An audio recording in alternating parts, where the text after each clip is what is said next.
I wanted to show you here. The stud that's in the wall right now is rounded over, like off the edge of a tree, okay? So it's like just bark. You can actually see that there was bark here. They cut all this at the mill. They're trying to make lumber out of really young trees nowadays. So what ends up happening is we end up with all this junk. When we're down there trying to screw that drywall on, screw's gonna hit that corner and it's gonna direct like this. And it might even feel like it catches. But if it hits that corner and then digs a little chunk right out of the edge of that bark, we're gonna end up with a crack, and that's gonna bother you. Gonna be proactive. So now when I'm working, I'm just gonna go like this, and that tells me not to try to screw into that corner. I can just bump it out. Alrighty. When everything isn't perfectly square, cutting in advance always leaves you a really bad outside corner. And because we're going to be putting outside corner beads on here, I want to make sure that the drywall is cut after installation.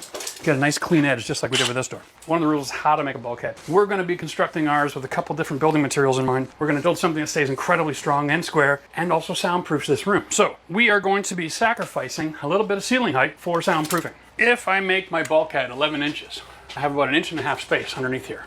I can then use this insulation board underneath all of my bulkheads, so I can have a complete solid soundproof layer underneath all this ducting. The goal is to say, am I cutting off my view through the window? If I'm cutting off the window and it starts to feel too low, I'm only adding drywall and then my flooring. Still gonna have 4 inches of space, but this is the basement from 74. You don't get the luxury. And I'm gonna choose soundproofing over the height of my ceiling all day long. Go to the store, grab yourself a $5 piece of metal like this. It's in the structural hardware department. And we are going to just, now I've got something for my laser level to stick to. Let's have a peek. All right, and I can check off my tape where that line is. Like right now I am super low. So I'm going to measure right off the floor joist to the duct here, which is the lowest part in the room. So now we've got our mark, right? What I'm gonna do is I'm gonna set my screw in here at the joist location.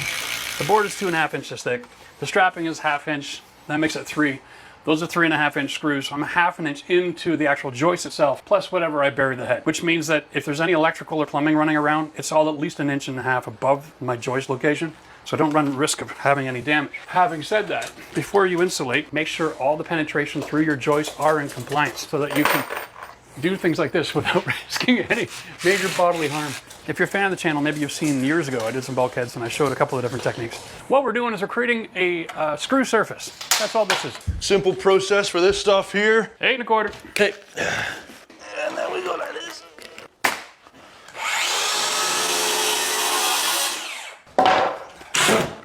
And that gives us a perfect corner because we've got 1.5 inch material here, 2.5 above it, so that we can attach all of our drywall to. It's a really nice fit.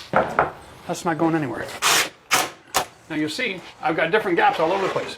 I gave Matt a measurement that's a little bit less than I wanted because I know, even though you're good with the saw, you know, the numbers end up being a little bit off everywhere. You're on the money.